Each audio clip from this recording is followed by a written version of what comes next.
focused on parents of teenagers this month. I'm doing a webinar on helping teens with their big feelings, and I'm going to speak at a few conferences. And some of those talks are for parents of teens, and some of those talks are actually for the teens themselves. And I've just had a lot of really great conversations this month with some of my teenage clients. And so all of that combined made me want to sit down and record a podcast for you parents of teenagers on the very specific things that come up when you've got older kids and maybe you weren't expecting or don't come up when you've got littler ones. If we haven't met before, I'm Roya Dato, rhymes with Play-Doh, and I'm a licensed marriage and family therapist. I work mostly with parents on helping them connect with their kids by supporting their kids' interests, no matter what those interests are and how hard it is. But I also see teenagers and kids and whole families and everything in my private practice. So by far the biggest, most common theme among my teenage clients recently has been a feeling of apathy and like ennui and just kind of not caring, all due to the fact that they feel like they don't have control over their lives and other people are making decisions for them, and so why should they even bother?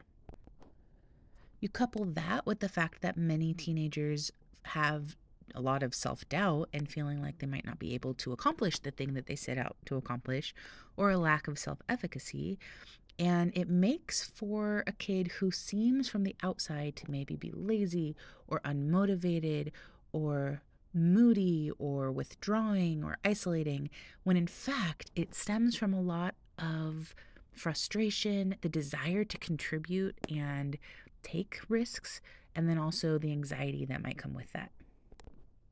So here's what I need from parents of teenagers. As your kid's therapist, I hear the underlying issues that they have, their inner thoughts, and what they're actually picking up from the lessons that you are laying down. And I'm going to need you to give them more.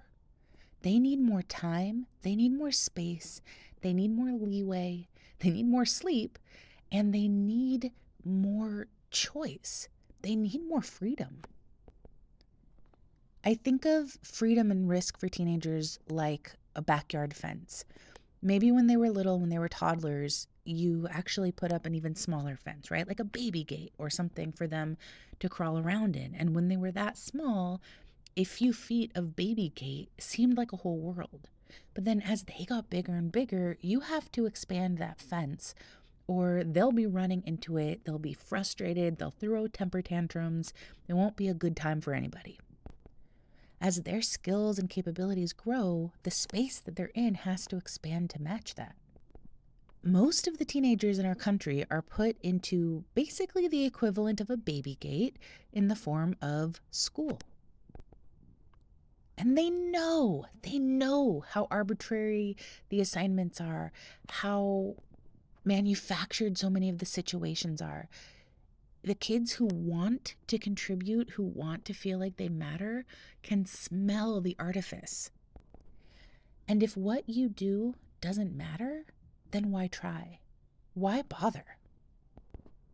These kids need more real situations. They need more opportunity to make choices for themselves. So I need you to say yes when you might have said no, to let them make decisions, even when those choices lead to mistakes. They can, and they will, and that matters. They need to know that their choices have actual significant impact. And the mistakes might be small, like I stayed up too late talking to friends online and now I'm tired, or they might be big.